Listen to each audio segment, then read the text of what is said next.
السلام عليكم ورحمة الله وبركاته.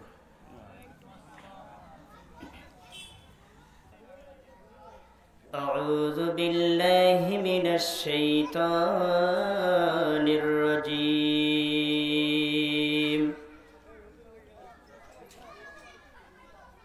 بسم الله الرحمن الرحيم. আল্লাহর অস্তিত্ব সম্পর্কে আমাদের জানা নেই, আমাদের ওয়াজানাম আল্লাহর অস্তিত্ব সম্পর্কে 100% লোকের ভিতরে অধিকাংশ মানুষ আল্লাহর অস্তিত্ব সম্পর্কে ভুল ব্যাখ্যা করে এবং ভুল জানে। তারই একটা হচ্ছে সবাই বলে যে আল্লাহ তাআলা নিরাকার, তার আকার আকৃতি নাই, একথা বলে কিনা? 5 ওয়াক্ত সালাত পড়ে, হজ করেছে 36 বার, মাদ্রাসায় পড়াই, বড় দাওরা হাদিস পড়েছে, বুখারী পড়েছে, তারপরও সে বুঝে নেই যে আল্লাহ তাআলার নিরাকার না আকার। তার আকার আছে না তার নিরাকার, তার আকার আকৃতি আছে না সে বিরাজমান। কিন্তু আমরা এই কথা অনেক আলেম বলে, প্রায় যারা শিক্ষিত আর অশিক্ষিত কথা আমি বলি না, কিন্তু যারা দিন প্রচার করছে তাই বলছেন আল্লাহ তাআলা বিরাজমান।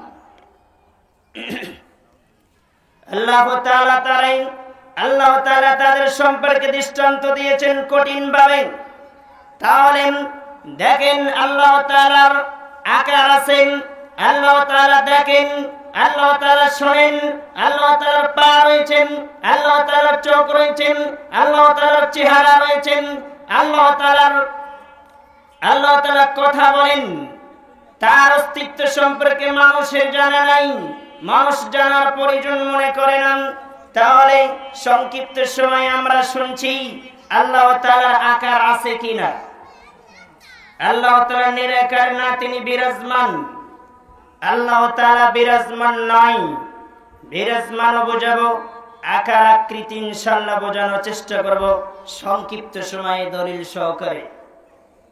যে ব্যক্তি বলে আল্লাহ তাআলা নিরাকার, তার ঈমান আছে, তার ঈমান নাই, তার আমলও নেই। অথচ যে ব্যক্তি বলে আল্লাহ তাআলার আকার নাই, সে ব্যক্তি আল্লাহ তাআলা নিরাকার, সে কিন্তু মুর্শিদের ইমাম সাহেব। সেই ব্যক্তি মুর্শিদের ইমাম সাহেব, অথচ আমরা অযোগ্য মানুষ তাকে ইমাম রেখেছি, ইমামতি করার সুযোগ দিয়েছি। এই পৃথিবীর জমিনে অসংখ্য মসজিদে এইরকম ইমাম সাহেব রয়েছেন, কোরআন হাদিসের কিছুই বুঝে না, তারপরও সেই ইমাম সাহেব কাকে বানাবেন, কে ইমামতি করবে? এইরকম কথা আল্লাহ রাসূল সাল্লাল্লাহু আলাইহি ওয়াসাল্লাম বলেছে কিনা? অবশ্যই বলেছেন, তার প্রমাণ রয়েছে, তার দলিল রয়েছে। এই জন্য আমরা যে যতটুকু করব, যে যতটুকু শুনব, কোরআন এবং সহিহ হাদিস থেকে শোনার চেষ্টা করব ইনশাআল্লাহ। বলছিলাম আল্লাহ তাআলার সম্পর্কে, তার অস্তিত্ব সম্পর্কে তিনি বলেন। আল্লাহ তাআলা বলেন, সূরার ভিতরে পাবেন 11 নম্বর আয়াতে এসেছেন, আল্লাহ তাআলা বলেন লাইসা কামিসলিহি শাইউন ওয়া হুয়াস সামিউল বাসীর।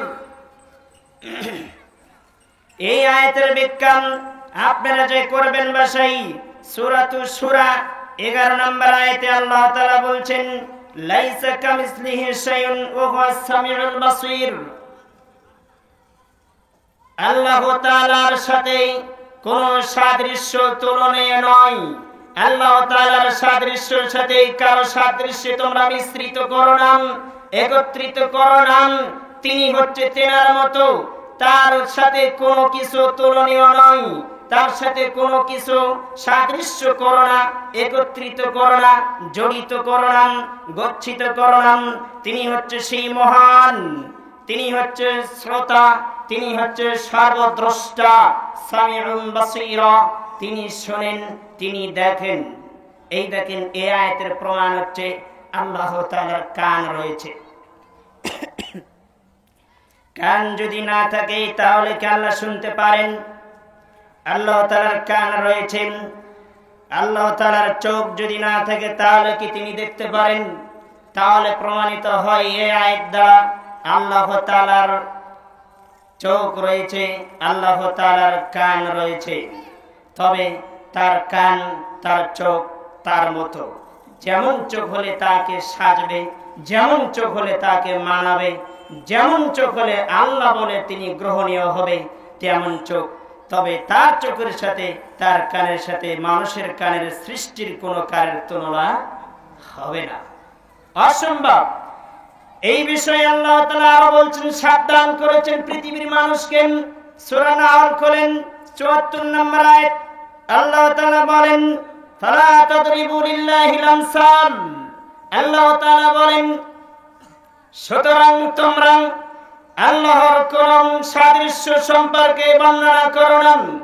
আল্লাহ তাআলা বলছেন তোমরা তোমাদের প্রতিপালকের সাদৃশ্য সম্পর্কে বর্ণনা করো না।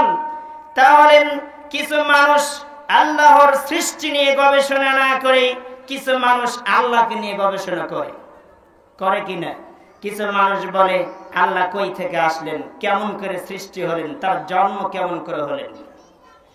যারা এগুলো খোঁজে তারা কি ইমানদার হতে পারে? এগুলো প্রশ্ন যারা করে দেখবেন একদিন তারা মুরতাদ হয়ে যাবে, ঈমান হারা হয়ে যাবে। তাহলে এই আয়াত দ্বারা আমরা বুঝতে পারলাম আল্লাহ তাআলার চোখ রয়েছেন, আল্লাহ তাআলার কান রয়েছেন, আল্লাহ তাআলা অসংখ্য প্রমাণ করেছেন। তবে তিনি তেনার মতন কোরআন এবং সহিহ হাদিসে আল্লাহর আকার আকৃতি সম্পর্কে যেইভাবে এসেছেন, যেইভাবে বলা হয়েছে ওইভাবেই আপনার বিশ্বাস করতে হবে, ওইভাবেই আপনার অর্থ করতে হবে। কোনো বিকৃত কোনো অর্থ করা যাবে না, উল্টা পাল্টা কোনো অর্থ করা যাবে না। আল্লাহ যেইভাবে যে জায়গায় বলছেন সেইভাবেই বিশ্বাস করতে হবে, এইভাবেই তার প্রতি ঈমান আনতে হবে।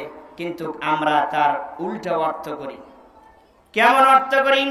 দেখেন, কিছু মানুষ বলেন আল্লাহ তাআলার পা আছে, কিন্তু মানুষ বলে আল্লাহ তাআলা নিরাকার, তার পা নেই। নিরাকার বলতে কিছু মানুষ বলেন আল্লাহ তাআলার কুদরত। কুদরত মানে কি? আসমান থেকে নেমে আসে আল্লাহ তাআলার কুদরত, কিন্তু আল্লাহ নেমে আসে না। কিছু মানুষ বলেন আসমান থেকে নেমে আসেন আল্লাহর রহমত, কিন্তু আল্লাহ নেমে আসেন না। কিছু মানুষ এই কথা বলে, কিন্তু আল্লাহ বলছেন আমি সপ্তম আকাশ থেকে প্রথম আসমানে নেমে আসি। তাহলে মানুষের কথার সাথে আল্লাহর কথা মিল হয়েছে? মিল হয়নি। তাহলে আল্লাহ বলছেন আমার পা আছে, আর মানুষ বলছেন আল্লাহ তাআলা নিরাকার। নিরাকার মানে তার আকার আকৃতি, হাত পা চোখ কান কিছুই নেই, কিন্তু আল্লাহ যে বলছেন আছে। দেখেন আল্লাহ তাআলার পরিচয় আল্লাহ তাআলা নিজে দিয়েছেন। সূরা জুমারা খোলেন ৩৯ নম্বর সূরা ২৪ নম্বর পারা আয়াত নম্বর ৬৬ পৃষ্ঠা নম্বর ৪। আল্লাহ তাআলা বলছেন আউযু বিল্লাহি মিনাশ শাইতানির রাজীম ওয়া মা কদারুল্লাহ হাক্কা কদরিহি ওয়াল আরদু জামিআন কবযাতুহু ইয়াওমাল কিয়ামাতি ওয়াস সামাওয়াতু মাতবিয়াতুন বিয়ামিনি। এই আয়াতের ভিতরে আল্লাহ তাআলা বলছেন পৃথিবীর জমিনে কিছু অযোগ্য লোক রয়েছেন, মূর্খ লোক রয়েছেন, এরা আল্লাহ তাআলাকে যথাযথ সম্মান করে না। আল্লাহ তাআলা বলছেন পৃথিবীর জমিনে কিছু অযোগ্য লোক রয়েছেন, মূর্খ লোক রয়েছেন, এরা আল্লাহ তাআলাকে যথাযথভাবে সম্মান করে না। কেমনে সম্মান করে না? এবার আল্লাহ তাআলা বলছেন সারা পৃথিবী, গোটা পৃথিবী কিয়ামতের দিনে আল্লাহ তাআলার হাতের মুঠের ভিতরে আল্লাহ তাআলা পেঁচিয়ে নেবেন। তাহলে দেখেন আল্লাহ তাআলার হাত রয়েছেন। আল্লাহ তাআলা বলছেন জামিআন একত্রিত করবেন, ওয়া মা কদরুল্লাহ হাক্কা কদরিহি ওয়াল আরদু জামিআন কবযাতুহু। আল্লাহ তাআলা বলছেন গোটা পৃথিবী আল্লাহ তাআলার হাতের মুঠোর ভিতরে থাকবেন গচ্ছিত অবস্থায়। তিনি সারা পৃথিবীকে হাতের মুঠোর ভিতরে নিয়ে রাখবেন। দেখেন আল্লাহ তাআলার হাত রয়েছেন, তিনি কেমন শক্তিধর। এই পৃথিবীতে যা কিছু দেখছেন এই জমিনে, গোটা পৃথিবী কার হাতে থাকবে? আল্লাহর হাতের মুষ্টির ভিতরে থাকবে। শুধু এতটুকু তিনি বলেন নাই, তিনি আরো বলেছেন, আল্লাহ তাআলা বলছেন ওয়াস-সামাওয়াতু মাতওয়াতুম বিয়ামিনি, শুধু ওটাই নয়, এবং আল্লাহ তাআলা বলছেন আসমান সমূহ ভাঁজ করা অবস্থায় আল্লাহ তাআলার ডান হাতে থাকবে। দেখেন আল্লাহ তাআলা বলছেন আসমান সমূহ ভাঁজ করা অবস্থায় আল্লাহ তাআলার ডান হাতে থাকবে, তাহলে বোঝা যাচ্ছে আল্লাহর ডান হাত আছে। এই দেখেন এই আয়াত দ্বারা প্রমাণিত হলো আল্লাহর কি আছে? হাত আছে। অনেক মানুষ বলে আল্লাহর হাত নেই, আল্লাহর পা নেই। আল্লাহ তাআলার হাত রয়েছে, তবে তিনি নিরাকার নয়। কোন ব্যক্তি যদি বলে আল্লাহ তাআলা নিরাকার, তাহলে তার ঈমানও গেছে, আমলও গেছে। সেজদা সালাত পড়ে কোনো লাভ নেই। আগে আল্লাহকে চিনতে হবে, আল্লাহর অস্তিত্ব সম্পর্কে আপনার আমার পরিপূর্ণ জ্ঞান রাখতে হবে। যার ইবাদত করি তার সম্পর্কে যদি না জানা থাকে, তাহলে ইবাদত কার করব? তার সম্পর্কে আপনার আমার জানা জরুরি, জানা ফরজ, এবং তার সম্পর্কে আমাদের পরিপূর্ণ জানতে হবে। তাহলে বোঝা যাচ্ছে আল্লাহ তাআলার হাত রয়েছেন। সহিহ মুসলিম খোলেন, আল্লাহ রাসূল সাল্লাল্লাহু আলাইহি ওয়াসাল্লাম বিস্তারিত বলেছেন। 7165 নম্বর হাদিসে পাবেন, 2 নম্বর খণ্ড, মুসলিম শরীফে এসেছেন। আল্লাহ রাসূল সাল্লাল্লাহু আলাইহি ওয়াসাল্লাম বলছেন, ইন্নাল্লাহা তাআলা ইয়াবসুতু ইয়াদাহু বিল-লাইলি লিয়াতুবা মুসিউন নাহার ওয়া ইয়াতুবু ইয়াদাহুম ওয়া ইয়াবসুতু ইয়াদাহু বিন-নাহারি লিয়াতুবা মুসিউল লাইলি, রাওয়াহুল মুসলিম। আল্লাহ রাসূল সাল্লাল্লাহু আলাইহি ওয়াসাল্লাম বলছেন, আল্লাহ তাআলা আমাদের প্রতিপালক প্রত্যেক রাতে তার হাত প্রসারিত করে রাখেন। আল্লাহ রাসূল সাল্লাল্লাহু আলাইহি ওয়াসাল্লাম বলছেন, আল্লাহ তাআলা প্রত্যেক রাতে তার হাত প্রসারিত করে রাখেন। যারা দিনে পাপ করেছেন তারা রাতে আল্লাহর কাছে তওবা করবে, এই জন্য আল্লাহ তাআলা রাতে তার হাতকে প্রসারিত করে রাখেন। তাহলে বোঝা যাচ্ছে আল্লাহ তাআলার কি রয়েছে? হাত রয়েছে। কিন্তু হুজুর যে বলে আল্লাহ তাআলা নিরাকার, তার কার কথা শুনবেন? আল্লাহর কথা শুনবেন না হুজুরের কথা শুনবেন? আল্লাহর কথা শুনতে হবে, হুজুরের কথা শোনা যাবে না। কেননা হুজুর মিথ্যা বলতে পারে, ভুল মানুষই করে, কিন্তু আল্লাহ কি ভুল করে? আল্লাহ যেটা করেন সেটা বান্দার জন্য কি কল্যাণ। আল্লাহ যেটা করেন সেটা বান্দার জন্য কল্যাণ। আল্লাহ যেটা আদেশ করে সেটা বান্দার জন্য মানা ফরজ, সেটা আদেশ মানা ফরজ বান্দার জন্য। এজন্য আল্লাহ তাআলা, রাসূল সাল্লাল্লাহু আলাইহি ওয়াসাল্লাম বলছেন, আল্লাহ তাআলা রাতে তার হাতকে প্রসারিত করে রাখেন। কেন? যারা দিনে পাপ করেছে রাতে তারা আল্লাহর কাছে তওবা করবে। আল্লাহ রাসূল সাল্লাল্লাহু আলাইহি ওয়াসাল্লাম বলছেন, বিন-নাহারি লিয়াতুবা মুসিউল লাইলি। আল্লাহ রাসূল সাল্লাল্লাহু আলাইহি ওয়াসাল্লাম বলছেন, শুধু তাই নয়, যারা দিনে পাপ করে তারা রাতে আল্লাহর কাছে ক্ষমা চাইবে, তওবা করবে। এবং রাতে যারা চুরি করে, পাপ করে, জিনাই করে, রাহাজানি করে, সর্ব ধরনের অন্যায়ের সাথে যারা জড়িত, আমি আল্লাহ তাআলা তাদের জন্য দিনে আমার হাতকে প্রসারিত করে রেখে দিয়েছি। তাহলে রাতে পাপ করলে দিনে আল্লাহর কাছে তওবা করবে। এই দেখেন, এই হাদিসে বলছেন আল্লাহ তাআলার হাত রয়েছে। তবে আল্লাহ তাআলার পরিচয় আমরা জানি না। তিনি কেমন শক্তিধর, তিনি কেমন প্রভু, তিনি কেমন প্রতিপালক, তিনি কেমন আল্লাহ, যা সংক্ষিপ্ত সময়ে আপনাদেরকে বিবরণ দেওয়া যাবে না। আমরা বুঝি শুধু আমাদের দেশের নেতৃবৃন্দু ক্ষমতা অনেক, কিন্তু এর চাইতে যে আল্লাহর ক্ষমতা কত বেশি এটা আমরা জানি না। শুধু দুনিয়ার নেতা নেত্রী ক্ষমতা জানলাম, কিন্তু আল্লাহর যে ক্ষমতা কতটুকু এটা আমরা বুঝলাম না। আজীবন নেতার ক্ষমতার পিছনে ছুটলাম, কিন্তু আল্লাহর যে ক্ষমতা কত, তার ক্ষমতা সম্পর্কে আমরা জ্ঞান অর্জন করি নাই, এবং কোনোদিনও করার চেষ্টা করলাম না, এবং প্রয়োজন মনে করলাম না। দেখেন, এই হাদিসের ভিতরে আল্লাহ রাসূল সাল্লাল্লাহু আলাইহি ওয়াসাল্লাম বলছেন, হাত্তা তাতলুস শামসু মিন মাগরিবিহা। পৃথিবীর মানুষ শুনুন, তোমরা শুনে রাখো, তোমাদের জন্য রাত দিন 24 ঘন্টা পাপে জর্জরিত। পাপ করতে করতে তোমাদের পাপ আকাশ সম পরিমাণ হয়ে গেছেন, এত পাপ বেশি করেছেন। আল্লাহ তাআলা রাসূল সাল্লাল্লাহু আলাইহি ওয়াসাল্লাম বলছেন, অফির রায়াতি ওয়ান্নায়, রিওয়ায়াতে বলছেন, অন্য হাদিসে বলছেন, ওয়ালা উবালি, আল্লাহ তাআলা পরোয়া করেন না, আল্লাহ তাআলা খেয়াল করেন না, আল্লাহ তাআলা কখনো তোমার এই পরোয়া, তোমার পাপের দিকে লক্ষ্য করেন না।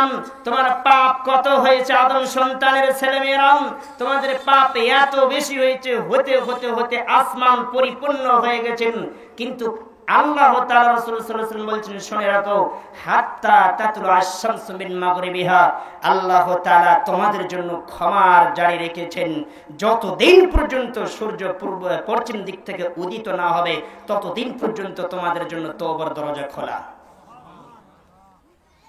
ক্ষমা চাইলে আমি ক্ষমা করব।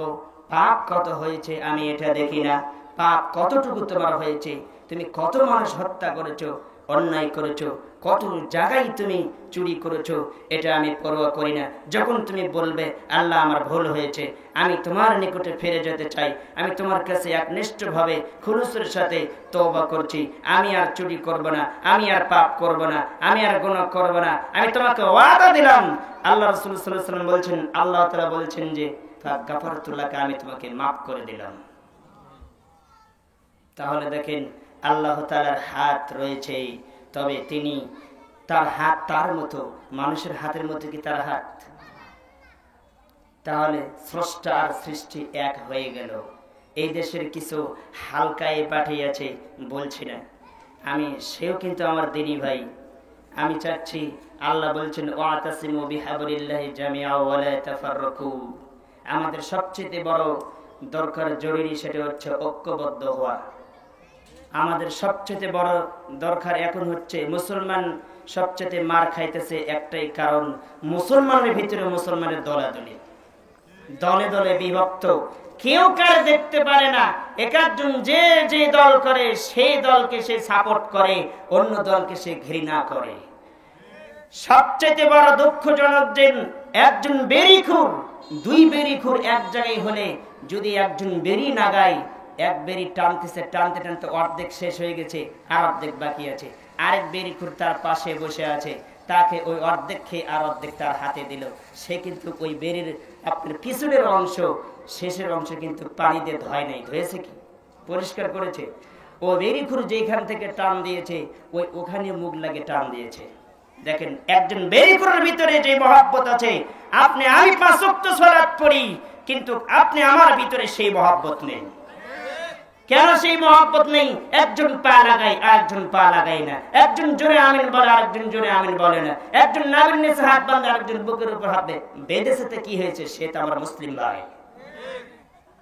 কিন্তু সেটা আপনি আমি মনে করি না। সবচেয়ে বড় দুঃখজনক যে সাহাবীদের ভিতরে মতনৈক্য ছিল, তবে তাদের ভিতরে প্রেম প্রীতি, ভালোবাসা, মহব্বত ঠিকই ছিল, কিন্তু আমাদের এমন হয়েছে যে যে যেটা করে সে সেটা সাপোর্ট টানে, অন্যজনকে দেখতে পারে না। আল্লাহর কসম করে বলছি, এই দলাদলি যদি আপনি আমার ভিতরে থেকে যায়, আর হিংসা, কিঞ্চিত পরিমাণ অহংকার থেকে যায়, আপনার ঠিকানা জাহান্নাম হবে, নিশ্চিত থাকুন। একত্রিত হতে হবে। আল্লাহ বলছেন ঐক্যবদ্ধ হওয়া ফরজ। ঐক্যবদ্ধ হয়ে এক প্ল্যাটফর্মের নিচে, এক পতাকার নিচে একত্রিত হয়ে যেদিন মুসলিম জাতি একত্রিত হতে পারবে, সেদিন মুসলিম জাতির বিজয় আসবে ইনশাআল্লাহ। কিন্তু আমরা সেই কথা ভুলে গেছি, একটাই কারণ, হবে দলাদলি এবং এরকম হাদিস কোরআনের তারতম্য, মতনৈক্য থাকতে পারে, তাই বলে যে আমাদের এরকম দূরে থাকতে হবে। পোশাক এক হতে পারে, কিন্তু মন তো আবার এক হতে হবে, ভালোবাসা এক থাকতে হবে। হয় স্বাভাবিক, পায়ের সাথে পা না মিল করলো, তারপরে সে আমার ভাই, তাকে অন্য চোখে দেখা যাবে না। আপনি আমি কয়দিন তার জন্য দোয়া করেছি, রাত্রে, গভীর রাত্রে উঠে 2 রাকাত সালাত পড়ে, আল্লাহ এই ভাইকে তুমি আমার পায়ের সাথে পা লেগে দেওয়ার জন্য এরকম তুমি ব্যবস্থা করে দাও। আমি দোয়া করেছি, আপনি আমি কয়দিন দোয়া করেছি তার জন্য। আল্লাহ সে কোরআন হাদিসের সঠিক জ্ঞান কতটুকু পেয়েছে জানি না, আল্লাহ তুমি তার প্রতি রহম করো, তার প্রতি তুমি নিরাপত্তা দান করো, সে যাতে আগামীকাল থেকে বুকের উপর হাত বাঁধতে পারে, এইরকম সহিহ হাদিসের জ্ঞান তার অন্তরে তুমি ঢুকিয়ে দাও। এরকম দোয়া আপনি আমি কয়দিন করেছি, কিন্তু করি নাই। হয় স্বাভাবিক, তবে এগুলো সুন্নাত, এগুলো হানাহানি মারামারি করা যাবে না। আর ঐক্যবদ্ধ হওয়া কি ফরজ, ঐক্যবদ্ধ হতে হবে। এই জন্য আলোচনা আমার অনেক শুনেছেন, আমি তেমন আলোচনা আজকে করব না। আজকে কোনো ব্যক্তিকে, কোনো ভাইকে দুঃখ দিয়ে কোনো আলোচনা করব না। তবে সংক্ষিপ্ত আকারে আপনাদের কাছে কিছু কথা বলার জন্য আমি আপনাদের সামনে উপস্থিত হয়েছি। দেখি আল্লাহ কতটুকু বলার জন্য তৌফিক দান করে ইনশাআল্লাহ। বলছিলাম আল্লাহ তাআলার হাত রয়েছেন, আল্লাহ তাআলার পা রয়েছেন, আল্লাহ তাআলার চোখ রয়েছেন, আল্লাহ তাআলার কান রয়েছেন, কিন্তু আমরা এক শ্রেণী মানুষ বুঝতে পারি না এবং বোঝার প্রয়োজন মনে করি না। দেখেন আল্লাহ তাআলা কত জায়গায় বলেছেন আল্লাহ তাআলার পা রয়েছেন। এই দেখেন আয়াত প্রমাণ করে আল্লাহ তাআলা নিরাকার নয়, তার আকার আছে। সূরা কলম খোলেন 42 নম্বর আয়াত, 29 নম্বর পারা, 5 নম্বর পৃষ্ঠা, সূরা কলম 68 নম্বর সূরা। আপনি বাসায় যে খুলে দেখবেন আল্লাহ তাআলা বলছেন ইয়াউমা ইয়াকশাফু আন সাকি ওয়া ইয়াদউনা ইলা সুজুদি ফালা ইস্তাতিউন। আল্লাহ তাআলা কিয়ামতের দিনে আল্লাহ তাআলা বলছেন, কিয়ামতের দিনে আল্লাহ তাআলার পায়ের নালা, আল্লাহ তাআলার পায়ের গোছা উন্মুক্ত করে দেবেন এবং আল্লাহ তাআলা মুক্ত করে দিয়ে আদম সন্তানের ছেলে মেয়েদেরকে বলবেন তোমরা আমাকে সিজদা করো, আমার পায়ে সিজদায় পড়ে যাও, আদেশ করবেন। মুমিন নারী, মুমিন পুরুষ সবাই সিজদা করবে, কিন্তু তারাই সিজদা করতে পারবে না যারা দুনিয়াতে আল্লাহর অবাধ্য হয়ে চলেছে, যারা দুনিয়াতে আল্লাহকে সিজদা করেনি এবং সিজদা করেছে তো মানুষকে দেখানোর জন্য, মানুষকে শোনানোর জন্য। এরা সিজদা করার জন্য অগ্রসর হবে, সিজদা করতে যাবে, কিন্তু সিজদা করার জন্য যাওয়ার পরও তারা সিজদা করা সক্ষম হবে না। তাদের পৃষ্ঠদেশ এবং পৃষ্ঠ, তার পিঠ তক্তার মতন শক্ত হয়ে যাবে, সিজদা করতে পারবে না। তাহলে বোঝা যাচ্ছে আল্লাহ তাআলার কি রয়েছেন, পা রয়েছেন। আল্লাহ তাআলার পা রয়েছে, তিনি তার পায়ের বিবরণ দিয়েছেন কোরআনে এবং হাদিসে অনেক জায়গায় এসেছেন। দেখেন হাদিসের ভিতরে এসেছে সহিহ বুখারী, আল্লাহ রাসূল সাল্লাল্লাহু আলাইহি ওয়াসাল্লাম বলছেন লা ইয়াজুলুল কাফি ইউলকা ফিহা ওয়া তাকুলু হাল মিন মাজিদ। কিয়ামতের ময়দানে আল্লাহ তাআলা যখন জাহান্নামীদেরকে জাহান্নামে নিক্ষেপ করবে, নিক্ষেপ করার পরে জাহান্নামকে আল্লাহ তাআলা জিজ্ঞাসা করবে হাল মিন মাজিদ, জাহান্নাম তুমি কি পূর্ণ? তখন জাহান্নাম বলবে আর তো কিছু আছে, আর কিছু কি আছেন? তখন আল্লাহ তাআলার অঞ্জলি, আল্লাহ তাআলার পা জাহান্নামে ঢুকে দিবেন। ঢুকে দেওয়ার সঙ্গে সঙ্গে জাহান্নামের এক অংশ আরেক অংশের সাথে লেগে যাবে, এক অংশের সাথে আরেক অংশ লেগে যাবে। আল্লাহ তাআলার কাছে তখন এই জাহান্নাম বলবে কদ কদ কদ বিইজ্জাতিকা ওয়া কারামিকা, আল্লাহ তোমার ইজ্জতের কসম, তোমার মর্যাদার কসম, যথেষ্ট যথেষ্ট হয়েছে, আমার আর প্রয়োজন নেই। এ দেখেন কিয়ামতের দিনে জাহান্নামের ভিতরে মানুষ জাহান্নামে যাওয়ার পরে জাহান্নাম পরিপূর্ণ হবে না। সংক্ষিপ্ত সময় আপনাদেরকে কি বুঝাই, সারা পৃথিবীর মানুষ একসাথে এক টাইমে এক সময়ে জাহান্নামের দরজা দিয়ে একসাথে যদি ঢোকে, তবু জাহান্নামের ভিতরে ঢুকতে কোনো সমস্যা হবে না। তাহলে জাহান্নামের গেট কত বড়! এবং ৭৩ দলে বিভক্ত হবে, ৭২ দল যাবে জাহান্নামে, একটা দল যাবে জান্নাতে। এতগুলো মানুষ জাহান্নামে যাওয়ার পরেও তারপরে জাহান্নাম পরিপূর্ণ হবে না। আল্লাহ তাআলার অঞ্জলি ঢোকানোর পরে তারপরে জাহান্নাম বলবে যথেষ্ট যথেষ্ট যথেষ্ট হয়েছে, আমার আর প্রয়োজন নেই। তাহলে বোঝা যাচ্ছে দেখেন আল্লাহ তাআলার পা রয়েছে। হাদিস প্রমাণ করে সহিহ বুখারী, এই হাদিস পাবেন ৭৩৯৪ নম্বর হাদিস, ২ নম্বর খণ্ডেই পাবেন, সহিহ বুখারীতে উল্লেখ করা হয়েছে। তাহলে বোঝা যাচ্ছে আল্লাহ তাআলার পা রয়েছেন। যে আপনাকে বলবে আল্লাহ তাআলা নিরাকার, আল্লাহ তাআলার আকার আকৃতি নেই, ওরে আপনি কোরআনের আয়াত দেখাবেন এবং পড়তে বলবেন। কোরআনের আয়াত সূরা কলম ৪২ নম্বর আয়াত, ২৯ নম্বর পারা, পৃষ্ঠা নাম্বার 5 আপনি পড়িয়ে শোনাবেন। দেখো তা আল্লাহ তাআলা কি বলছেন, ইয়াউমা ইয়াকশাফু আন সাওয়াকি ওয়াদউনা ইলা সুজুদি ফালা ইস্তাতিউন। এই আয়াতের তরজমা তুমি করো। তাহলে বোঝা যাচ্ছে আমাদের ভিতরে অধিকাংশ মানুষ বলে আল্লাহ তাআলা নিরাকার, এ কথা বলে কিনা? অনেক বলে, কিন্তু আপনি কি করি, তাকে কতটুকু তাকে বুঝেছি। তবে সাবধান থাকুন। আপনাদেরকে আরেকটা জিনিস বলি, না বললেই চলে না। আমাদের দেশের আলেম কন আর আপনার সাধারণ মানুষ কন, আম পাবলিক কন, আর যার জ্ঞান নেই মূর্খ ধূর্খ মানুষ তার কথা কন, কিন্তু বড় দুঃখজনক যে আমাদের কিছু মানুষ কিছু জানলেই ফতোয়া দেয়, মাসলা দেয়, আর কিছু মানুষের ভুল ধরলে সামনে সামনে তাকে অপমান করে, ভুল দেখলি তার সামনে সামনে অপমান করে। সেই কালে সবচেয়ে বড় পণ্ডিত, বড় আলেম আব্দুল্লাহ ইবনে মুবারক। এই মুবারক সম্পর্কে আপনার জ্ঞান নাই, তার সম্পর্কে আপনি দেখেন বড় বিচক্ষণ একজন আলেম। একজন ব্যক্তি মসজিদে ঢোকার পরে আলহামদুলিল্লাহ বলে নাই, হাসি দেওয়ার সময় শুধু হাসি এসেছে, তিনি হাসি দিয়েছেন কিন্তু আলহামদুলিল্লাহ বলে নাই। আলোচনার মাঝখানে আপনাদেরকে বোঝানোর জন্য বলছি, ইবনে মুবারক তিনি বলছেন, কিছুক্ষণ পরে তিনি আলোচনা করতে করতে সেই ভাইকে বলছেন, আচ্ছা ভাই, হাসি আসলে পরে কি বলতে হয়? তিনি বলছেন আলহামদুলিল্লাহ। আলহামদুলিল্লাহ আমার হাসি এসেছে, আমি যদি আলহামদুলিল্লাহ না বলে আপনাকে উত্তর দিতে পারবেন না। ইবনে মুবারক তিনি বলছেন, সে হাসি দিতে আলহামদুলিল্লাহ বলে নাই, আমি ছটবট করছি, আনসান করছি তার হাসির উত্তর দেওয়ার জন্য, কিন্তু তিনি আলহামদুলিল্লাহ বলেন আমি উত্তর দিতে পারছি না, চুপচুপকে বয়ে আছি। দেখি শেষ পর্যন্ত তিনি আলহামদুলিল্লাহ বললেন না। বাধ্য হয়ে আমি তাকে বললাম, আচ্ছা ভাই, হাসি আসলে পরে কি বলতে হয়? তখন তিনি বলছেন আলহামদুলিল্লাহ। তখন তিনি বলছেন ইয়ারহামুকাল্লাহ। এই দেখেন, যেটা বোঝাতে যাচ্ছে সেটা কিন্তু আমরা এখনো বুঝি নাই।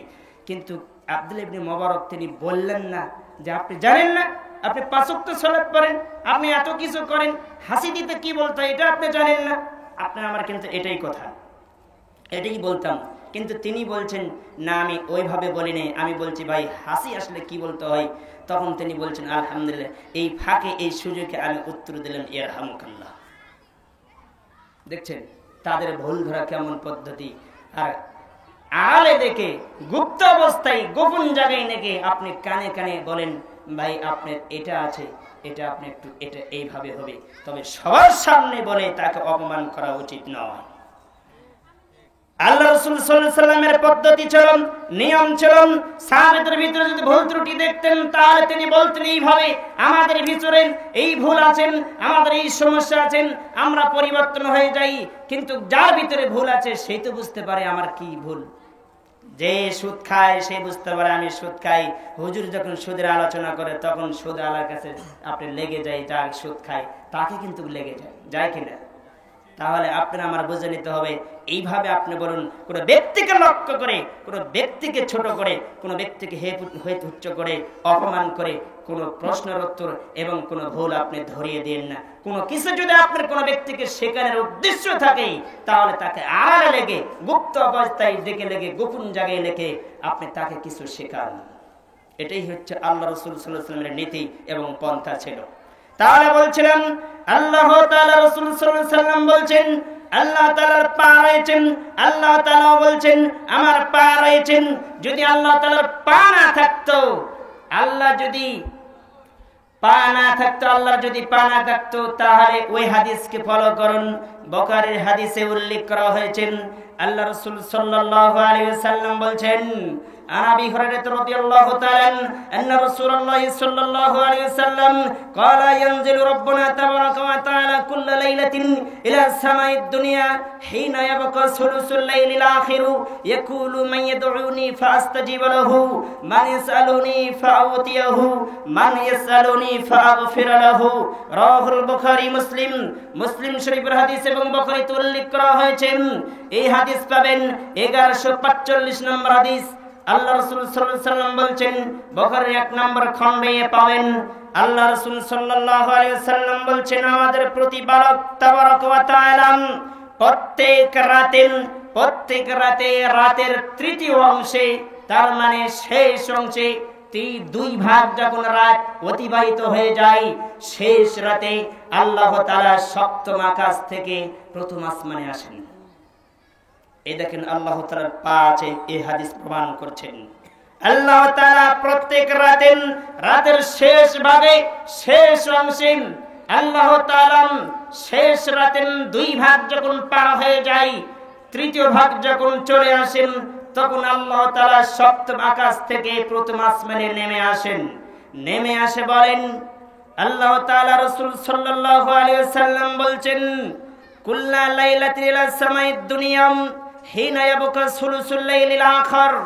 আল্লাহ রাসূল সাল্লাল্লাহু আলাইহি ওয়াসাল্লাম বলছেন, নেমে আসে বলেন, মাইয়াদউনি ফাস্তাজিব লাহু। তোমাদের মধ্যে কে এমন আছেন, কে এমন ব্যক্তি আছেন যে আমার কাছে আমাকে ডাকবে, আমাকে বলবেন, আমাকে ডাকবে, আমাকে বলবে। তোমাদের মধ্যে কে এমন ব্যক্তি আছে যে আমাকে ডাকবে আর আমি তার ডাকে সাড়া দেব? এ দেখেন আল্লাহ তাআলা এসে বলেন, প্রত্যেক দিনই এসে বলেন, মাইয়াদউনি ফাস্তাজিব লাহু। আল্লাহ তাআলা বলেন, তোমাদের মধ্যে কে আছে, এমন কোন ব্যক্তি আছে যে আমাকে ডাকবে আর আমি তার ডাকে সাড়া দেব? তোমাদের মধ্যে এমন কোন ব্যক্তি আছে যে আমার কাছে কিছু চাইবে আমি তাকে তা দান করব? তোমাদের মধ্যে কে এমন আছে যে আমার কাছে ক্ষমা চাইবে আর আমি তাকে ক্ষমা করে দেব? তাহলে দেখেন, যেটা বলতে চাচ্ছি সেটা হচ্ছেন, এই দুনিয়ায় এখন বর্তমান এই সময়ে অনেক মানুষ অশ্লীল কাজে লিপ্ত আছে কিনা? কথা বলেন না কেন? আছে কিনা? এই দেশে অনাচার, অত্যাচার, রাহাজানি, খুন খারাপি, মদ, জুয়া, ঘুষ, সুদ ঘুষে পরিপূর্ণ, জেনা ব্যভিচারে পরিপূর্ণ, রাত কন দিন কন, সর্বক্ষেত্রে সর্ব অবস্থায় মানুষ অন্যায়ের সাথে জড়িত। এরপরও আল্লাহ তাআলা প্রত্যেক দিনই শেষ রাতে তিনি প্রথম আসমানে নেমে আসে ওই জেনাকারীকে ডাক দে, বলে, তুমি জেনা করেছো, আমার কাছে ক্ষমা চাও, আমি তোমাকে ক্ষমা করার জন্য সপ্তম আকাশ থেকে প্রথম আসমানে এসেছি। ক্ষমা চাইলে আমি ক্ষমা করব। তাহলে বোঝা যাচ্ছে আল্লাহ তাআলা পা রয়েছেন। আল্লাহ তাআলা পা না থাকলে তিনি হাঁটলেন কি করে, তিনি কি করে আসলেন? যারা বলেন আল্লাহ তাআলা নিরাকার, তারা বলে কি আল্লাহ নেমে আসে না, আল্লাহর কুদরত নেমে আসে। কুদরত বলতে আপনি কি বোঝাতে চান? কুদরত বলতে বোঝাতে চান শক্তি। জি না, আল্লাহ নেমে আসেন, আল্লাহর পা আছে। যদি আপনি কোরআনের আয়াতের উল্টো ব্যাখ্যা করেন, তাহলে বিকৃতি অর্থ করেন, ইলহাদ করেন, তাহলে আপনি মহাপাপী। এই পাপের সাজা আপনাকে কিয়ামতের দিনে গ্রহণ করতেই হবে। তাহলে সংক্ষিপ্ত সময়ে বলছিলাম, আল্লাহ তাআলার পা রয়েছেন, এরকম অনেক আয়াত প্রমাণ করে আল্লাহ তাআলার হাত রয়েছেন, আল্লাহ তাআলার পা রয়েছেন। তবে আপনার একমতে, সবাই একমতে বলতে হবে, তিনি তার মতো কেউ নয়। তিনি তার মতো, তিনি আল্লাহ তার মতো, তার সাথে কাউকে জড়িত করা যাবে না, একত্রিত করা যাবে না। কিন্তু কিছু মানুষ আছে হালকায় পাঠিয়েছে, তারা বলে আমরা আল্লাহকে স্মরণ করতে করতে আল্লাহর ভিতরে ঢুকে গেছি। এরকম বলে কিনা যে আল্লাহর সাথে আমরা মিশে গেছি, আল্লাহর সাথে কথা বলি। একদা আমি এক জায়গায় গিয়েছিলাম, আমাকে বলছেন আপনারা প্রত্যেক দিনে সালাত পড়েন, আল্লাহ কি সালাত পড়তে বলছে নাকি? আল্লাহ বলছেন তোমরা সালাত কায়েম করো, আল্লাহ সালাত পড়তে বলেননি। আচ্ছা, সালাত যদি না পড়ে কায়েম কি করে হবে? সালাত না পড়লে কি কায়েম হবে? সালাত পড়তে হবে এবং কায়েমের জন্য চেষ্টা করতে হবে। কায়েম তখন হবে রাষ্ট্রীয় পর্যায় থেকে যখন আদেশ করা হবে, ঘরে ঘরে প্রত্যেকটি মানুষ যখন সালাত আদায় করবে, তখন কি কায়েম হবে? কি কর তখন কায়েম হবে না? তাই এখন কি কায়েম হবে না? আপনি আমি কি করে বুঝলাম যে পৃথিবীর সব মানুষই আল্লাহকে সিজদা করবে? সব মানুষ সিজদা করবে না, এই কথাই ঠিক। পুরো কোরআন খুলে দেখেন, কলিলাম্মা তাযাক্কারুন কলিলাম্মা তাশকুরুন। পুরো কোরআনে কত জায়গায় এসেছে যে আমার শুকরগারী গুজরগারী বান্দা হবে অতীব কম, সংকীর্ণ, কম হবে। শুকর আদায় করবে কম মানুষ। পৃথিবীর জমিনে অসংখ্য মানুষ থাকবে, তারই ভিতরে কিছু মানুষ থাকবে তারাই শুকরগুজারি হবে, তারাই আল্লাহকে বেশি বেশি স্মরণ করবে। তাহলে বোঝা যাচ্ছেন আল্লাহ তাআলাকে স্মরণ করার, আল্লাহ তাআলাকে সিজদা করার, আল্লাহ তাআলাকে ভালোবাসার মানুষ খুবই কম হবে। আর যারাই কম হবে আল্লাহ তাআলাকে পরিপূর্ণভাবে মানবে, আর তাদের জন্য আল্লাহ তাআলার জান্নাত বরাদ্দ রয়েছে। তাদের জন্য আল্লাহ তাআলার জান্নাত রয়েছেন। বলছিলাম আল্লাহ তাআলার পা রয়েছেন, আল্লাহ তাআলার হাত রয়েছেন। এই আয়াত দ্বারা প্রমাণ করা যায়। দেখেন আল্লাহ তাআলা কত জায়গায় বলেছেন, সূরা তোহা খোলেন, আল্লাহ তাআলার চোখ রয়েছেন, আল্লাহ তাআলা বিস্তারিত বলছেন, কিন্তু আমরা বুঝতে পারি না এবং বোঝার চেষ্টা করি না। পৃথিবীর মানুষ কোরআন পড়ার চেষ্টা করে না, কোরআন বোঝার চেষ্টা করে না, কিন্তু অথচ আল্লাহ তাআলা সর্বপ্রথম যে আয়াতটি নাজিল করেছেন, ইকরা, তোমরা পড়ো না, আল্লাহ বলছেন ইকরা সামিউন, তোমরা শোনো। তাই বলছেন আল্লাহ আগে কি বলছেন? ইকরা, পড়ো। কিয়ামতের দিনও আল্লাহ বলেন ইকরা কিতাবাকা, তোমার কিতাব তুমি পড়ো। চারটি কারণে মানুষ জাহান্নামে যাবে, আজকে সেটা বলছি না। চারটি কারণে মানুষ জাহান্নামে যাবে।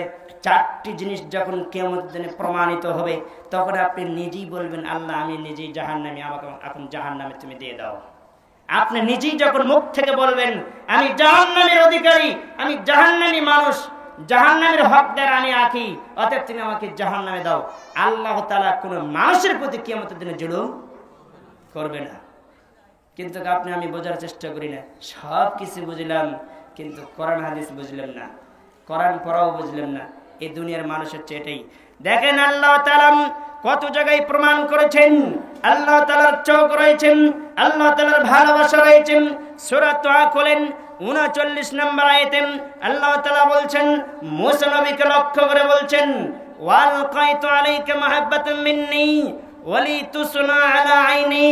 আল্লাহ তাআলা বলছেন, মুসাকে লক্ষ্য করে বলছেন, আমি আমার পক্ষ থেকে, আমি তোমাকে আমার পক্ষ থেকে আমার ভালোবাসা তোমাকে ঢেলে দিয়েছি, পরিপূর্ণ করে দিয়েছিলাম, যাতে তুমি আমার চোখের সামনে প্রতিপালিত হও। মুসা আলাইহিস সালামকে কার হাতে তুলে দিয়েছিলেন? ফেরাউনের হাতে তুলে দিয়েছিলেন। ফেরাউনের বাসায় ফেরাউনের স্ত্রীর কাছে প্রতিপালিত কে করেছে? আল্লাহ করেছেন। এই কথায় আল্লাহ বলছেন, আমি মুসাকে লক্ষ্য করে বলছেন, আমার পক্ষ থেকে ভালোবাসা আমি তোমার প্রতি ঢেলে দিয়েছিলাম, যাতে তুমি আমার চোখের সামনে প্রতিপালিত হও। এই দেখেন আল্লাহ তাআলার চোখ রয়েছে। কোরআনের কত জায়গায় আছেন সামিআম বাসীরা, সামিআম বিমা তা'মালুন। আল্লাহ তাআলা বলছেন আল্লাহু বাসীরুম বিল ইবাদ, আল্লাহু বাসীরুম বিমা ইয়ামালুন। কত জায়গায় এসেছেন আল্লাহ তাআলা সর্বক্ষণ বান্দাদেরকে দেখেন, সর্বক্ষেত্রে, সর্ব অবস্থায়, সব সময় তিনি বান্দাদেরকে দেখেন। এই দেখেন আল্লাহ তাআলার চোখ রয়েছে। আপনি আমি কি করে বলি আল্লাহ তাআলা নিরাকার, আল্লাহ তাআলার আকার আকৃতি নেই। দেখেন কোরআনে আরো প্রমাণিত হয়েছেন। আল্লাহ তাআলা বলছেন 42 নম্বর আয়াত, এই মুসা আলাইহিস সালামকে লক্ষ্য করে বলছেন, তার ভাই হারুনকে লক্ষ্য করে বলছেন, দুইজনকে লক্ষ্য করে বলছেন, ক্বালা লা তাখাফা ইন্নানি মাআকুম আসমাউ ওয়া আরা। আল্লাহ তাআলা বলছেন, মুসা, হারুন, তোমরা দুইজন ভয় করো না। মুসা এবং হারুন, তোমরা দুইজন ভয় করো না। যাও তোমরা ফেরাউনের কাছে, ফেরাউনের সঙ্গী বাহিনী, ফেরাউনের দল বাহিনী কি তোমাদের সাথে, তোমাদেরকে কি বলে আমি তা শুনবো। তোমাদের বিরুদ্ধে তারা কি করে, কোন কাজ করে, কতটুক তারা তোমাদেরকে মারধর করে, কি করতে চায় তা আমি দেখব। এই দেখেন এই আয়াতে প্রমাণিত হয় যে আল্লাহ তাআলা দেখেন, আল্লাহ তাআলা শুনেন। তাহলে আল্লাহ তাআলার চোখ রয়েছে, আল্লাহ তাআলার কান রয়েছে। প্রমাণিত হয় যে আল্লাহ তাআলা দেখেন। তবে তিনি কেমন দেখেন, এই দেখাটা তো আমরা বুঝলাম না। সূরা দাহার খোলেন 2 নম্বর আয়াত, সামিআম বাসীরান। আল্লাহ তাআলা বলছেন, আমি মানুষকে সৃষ্টি করেছি, মানুষদেরকে সৃষ্টি করেছি নারী এবং পুরুষ থেকে, দুইজনের শুক্রকৃত থেকে সৃষ্টি করেছি এই কারণে যাতে আমি তাদেরকে ভালো মন্দ পরীক্ষা করতে পারি, তারপরে তিনি বলছেন সামিআম বাসীরা, এবং তাদেরকে শোনার শ্রবণ করার শক্তি দিয়েছি, কান দিয়েছি, এবং দেখার জন্য তাদেরকে চোখ দিয়েছি, শ্রবণ করার জন্য কান দিয়েছি, দেখার জন্য তাদের চোখ দিয়েছি, দৃষ্টিশক্তি আমি পরিপূর্ণ করে দিয়েছি, সবল করে দিয়েছি। তাহলে মানুষের শোনা আর আল্লাহর শোনা কি এক? তা আপনি আমি কয়দিন চিন্তা করেছি কোরআনের কত জায়গায়। তাহলে এই আয়াতের দ্বারা প্রমাণিত হয় আল্লাহ শোনেন, মানুষও শোনেন, আল্লাহ দেখেন, মানুষও দেখেন। আল্লাহর দেখা মানুষের দেখা কখনো কি এক? এখনই যদি আপনি এই লাইট, এই টর্চ লাইট গুলো সবকিছু আপনি আলো বন্ধ করে দেন, আপনি দেখতে পারবেন? এখানে যত আলো আছে বন্ধ করে দিলে আপনি দেখতে পারবেন? তা আপনার আমার দেখা এই পর্যন্তই। আর আল্লাহর দেখা, সারা পৃথিবীর মানুষ অন্ধকারের ভিতরে নিমজ্জিত, অন্ধকার অন্ধকার, অন্ধকারের উপর অন্ধকার, তার উপর অন্ধকার, কোনো কিছু চোখে দেখা যায় না। এবং 7 সমুদ্র 13 নদীর নিচে গভীরে যদি কোনো ব্যক্তি থাকে, কোনো উলু পোকা থাকে, জীবজন্তু পশু পাখি থাকেন, অন্ধকার অন্ধকার, কোন জায়গায় কোন মানুষ বসে আছে, কোন মানুষ কি করছেন, এবং কোন মানুষ কোন অবস্থায় বসে আছে, আল্লাহ তাআলা বলছেন কোন মানুষ কি বলছে, কোন অন্ধকারে কোন জায়গায় দাঁড়িয়ে থেকে। আল্লাহ তাআলা বলছেন আমি এককভাবে আলাদা আলাদা ভাবে প্রত্যেকটি মানুষকে, মানুষ কি বলে তা আমি আলাদা আলাদা ভাবে শুনি, আমার শুনতে কোনো সমস্যা হবে না। আপনি বলছেন হে আমার প্রভু আমাকে কিছু দাও, আরেকজন বলছে হে আমার প্রভু আমার অসুখ ভালো করে দাও, আরেকজন বলছে হে আমার প্রভু আমাকে একটা বাচ্চা দাও, আরেকজন বলছে হে আল্লাহ আমার এক হাত নাই, পা নাই, তুমি হাত পা আমার ব্যবস্থা করে দাও, তা না হলে আমার হাত পঙ্গু হয়ে গেছে, তুমি সবল করে দাও। একজন একভাবে বলছেন, আল্লাহ বলছেন একভাবে আলাদা আলাদা ভাবে আমি শুনি, আমার শুনতে কোনো সমস্যা হয় না। দেখেন আল্লাহ তাআলার কান রয়েছে, তবে মানুষের শোনা আল্লাহর শোনা এক নয়, মানুষের দেখা আল্লাহর দেখা এক নয়। এই হচ্ছে পার্থক্য। কিন্তু এই পার্থক্য আমরা বুঝলাম না। তবে আল্লাহর কান রয়েছে, মানুষের কানের মতন আল্লাহর কান মনে করলে হবে না। আল্লাহ যে মহাবিজ্ঞান, আপনি আমি কয়েকদিন পরীক্ষা করেছি, দুনিয়ার কোন বিজ্ঞান যদি একটা কিছু করে, টিভিতে কয় রকমের খবর দেখি, 3 মাথায় একবার দেখি, ইস্টার্নে একবার দেখি, তারপরে আপনার ঢাকা গুলশান দেখি, কারণ বাজারে দেখি, যেখানে যে টিভি পাই একটু দেখি তো যে আজকে বিজ্ঞান কি তৈরি করেছে। আরে বেটা, আল্লাহ তাআলা পৃথিবী সৃষ্টির করার 50,000 বছর আগে আল্লাহ তাআলা সৃষ্টি করে রাখছেন, আপনি কয়দিন ভাবছিলেন? একটা উদাহরণ দেই, আল্লাহ তাআলা দেখেন কি করেন, এটাই আল্লাহ তাআলার অস্তিত্ব, আল্লাহ তাআলার গুণাবলী। কিন্তু আপনি আমি কখনো খেয়াল করি না, পৃথিবী সৃষ্টি করার আগে থেকে তিনি জানেন, এখনো জানেন, ভবিষ্যতে জানেন, অনন্তকাল ধরে তিনি জানেন। তিনি হচ্ছেন সামিআম বাসীরা, আল্লাহু আলিমুম বিযাতিস সুদূর। আল্লাহ তাআলা কেমন জানেন? দেখেন, এখন ধরেন 30-40 বছর আগে বা 100 বছর আগে এই বিদ্যুতের লাইন ছিল, আপনাকে শাওয়ার স্টেশনে ছিল, 200 বছর আগে ছিল না। ধরেন এখন এসে আপনারা পেয়েছেন বিদ্যুতের লাইন, এই তার তোর সবকিছু টেনে নিয়ে এসেছেন বাসার, আপনি বাসায় আলোর ব্যবস্থা করেছেন। কিন্তু দেখেন আল্লাহ তাআলার একটা উপমা আপনাদেরকে আমি দেই। আল্লাহ তাআলা দেখেন কত বড় জ্ঞানী, কত বড় বিজ্ঞান। আল্লাহ তাআলার সম্পর্কে আপনার আমার জ্ঞান থাকতে হবে। এই জন্যই তো আল্লাহ সম্পর্কে জ্ঞান নেই, তাই তো বলেন আল্লাহ তাআলার হাত নেই, পা নেই, আল্লাহ তাআলা চোখেও দেখেন না, কানে শোনেন না। আল্লাহ তাআলা কি অন্ধ? দেখেন এই তারের উপরে যখন কোন বাদুর পড়ে, বাদুর চিনি তো আপনারা কি করেন? বাদুরই করেন। এই বাদুর যখন তারের উপর পড়ে তখন কিন্তু কারেন্ট শর্ট করে কিনা? কারেন্ট শর্ট করে। এই তারের উপর যখন একটা ঘুঘু পড়ে, কবিতুর পড়ে বা পাখি পড়ে, তখন কি কারেন্ট শর্ট করে? কেন করে না? আপনি আমি কয়দিন এটা পরিকল্পনা করে দেখেছি, চিন্তা করেছি। আল্লাহ তাআলা এই বাদুরকে সৃষ্টি করার আগে আল্লাহ তাআলা এই ব্যবস্থা করে দিয়েছেন, তুই যদি ওই কারেন্টটা তারের উপর পড়িস তাহলে তুই শর্ট করবি। এই পৃথিবীর জমিনে যে কোনো একদিন আল্লাহ তাআলা বলছেন আমি তাকে জ্ঞান দেব এমন একটি মানুষকে, যে মানুষ কারেন্টের লাইন তৈরি করবে। এই কারেন্টের তারের উপর যখন বাদুর পড়বে তখন কারেন্ট শর্ট করবে। আল্লাহ তাআলা বলছেন এই পাখি, এই কবিতুর এই ঘুঘুর বাচ্চা বা ঘুঘু যখন তারের উপর পড়বে তখনও তো কারেন্ট শর্ট খেয়ে মারা যেতে পারে। আল্লাহ তাআলা তার পায়ের নিচে, খোরের নিচে এমন একটি পদার্থ দিলেন যে এই পদার্থ থাকার কারণে কারেন্টে তার উপর থাকলেও তাকে শর্ট করবেন না। এই দেখেন, আপনি আমি কয়দিন ভেবেছি, কয়দিন চিন্তা করেছেন, কিন্তু আপনি আমি জানি না। আল্লাহ তাআলার জ্ঞান অনেক, মানুষের জ্ঞানের সাথে আল্লাহর জ্ঞানের তুলনা করা যাবে না, অসম্ভব। সারা পৃথিবী জুড়ে আল্লাহ তাআলার জ্ঞান ঘেরাও করা আছেন। কিছু মানুষ বলে আল্লাহ তাআলা বিরাজমান, আল্লাহ তাআলা সব জায়গায় থাকে।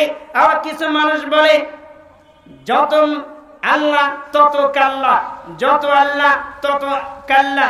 এইভাবে কিভাবে উদাহরণ দেয় যে মুমিনের আরশ হচ্ছে আল্লাহর আরশ। কিছু মানুষ বলে না যে মুমিনের কলবের ভিতরে কে থাকে? আল্লাহ থাকে। মুমিনের কলবের ভিতরে আল্লাহ বিরাজমান, আল্লাহ তাআলা বিরাজমান, আল্লাহ তাআলা সব জায়গায় থাকে। কে বলেছে আপনাকে সব জায়গায় থাকে? সংক্ষিপ্ত সময়ে একটাই উদাহরণ দিয়েছেন। আপনারা কি মেরাজের কোনো ঘটনা শুনেছেন? মেরাজের ঘটনা শুনেন নাই? মেরাজের ঘটনা শুনেছেন? আল্লাহ রাসূল সাল্লাল্লাহু আলাইহি ওয়াসাল্লাম বরাকে উঠে তিনি 6 আকাশ পাড়ি দিলেন। প্রথম আসমান, দ্বিতীয় আসমান, তৃতীয় আসমান পাড়ি দিয়ে সিদরাতুল মুনতাহা ওখানে যে নামলেন। জিবরাইল আলাইহিস সালাম বললেন, এখান থেকে আপনি এখন যান, আমার ওঠার কোনো কি নাই, ক্ষমতা নেই, আমি আর পারবো না, আপনি এখান থেকে যান। যে আল্লাহ যদি সব জায়গায় বিরাজমান থাকতেন তাহলে এখানেও থাকতেন, তাহলে রাসূল সাল্লাল্লাহু আলাইহি ওয়াসাল্লামের এত কষ্ট করে সপ্তম আকাশে ওঠা লাগতো কেন? কি কর? এটাই তো দলিল। যারা বলে আল্লাহ বিরাজমান তাদের আকীদা আর ফেরাউনের আকীদা এক। তাদের আকীদা আর ফেরাউনের আকীদা এক। ফেরাউন মুসাকে বলেছে, ও মুসা, তোমার আল্লাহ বলে সপ্তম আকাশে থাকে, তাহলে বড় একটা পাহাড় বানাই, বড় একটা চোঙ্গা বানাই, এই চোঙ্গাতে আমি উঠে দেখবো যে কি আল্লাহ কোন জায়গায় আছেন। ফেরাউনের আকীদা আর আপনার আকীদা এক। ফেরাউনের যেমন আকীদা, আপনার আমার আকীদা এক। কিন্তু আল্লাহ তাআলা সপ্তম আকাশে থাকেন। মুহাম্মদ রাসূলুল্লাহ সাল্লাল্লাহু আলাইহি সাল্লাম সপ্তম আকাশে যে মেরাজের রাত্রে যে আল্লাহর সাথে সাক্ষাৎ করেছেন, মানে ডাইরেক্ট সামনে সামনে সাক্ষাৎ হয়নি। আমাদের নবীকে আল্লাহকে দেখেছেন? দেখেন নাই। তাহলে আমরা বুঝলাম যে আল্লাহ তাআলা সপ্তম আকাশে আছেন। কত আয়াত প্রমাণিত। আর রহমানু আলাল আরশিস ইস্তাওয়া, দয়াময় আল্লাহ আরশে সমন্বিত, দয়াময় আল্লাহ আরশে সমন্বিত। সূরা তাহা পড়েন 5 নম্বর আয়াতে পাবেন এরকম প্রমাণিত। তাহলে আমাদের আকীদা ঠিক করতে হবে। ইবাদতের সর্বোত্তম মূল লক্ষ্য হচ্ছে, মূল কথা হচ্ছে আপনি আমার আকীদা ঠিক। আকীদা যদি ভুল হয় তাহলে ইবাদত কবুল হবে না, এবং আকীদা যদি ভুল ত্রুটি থাকে ইবাদত কবুল হয় না, কবুল হবে না। আপনার আমার ভিতরে শিরক বিরাজ করবে, কুফরি বিরাজ করবে। এজন্য আকীদা ঠিক করতে হবে এবং তারপরে ইবাদতের ভিতরে লিপ্ত হবে। শিরকের আকীদা যদি থেকে যায় তাহলে ইবাদত কবুল হবে না। সম্মানিত দিনী ভাই ও মুসলিম ভাইদেরকে আমি বলছি যে আমরা একটু চিন্তা ফিকির করি।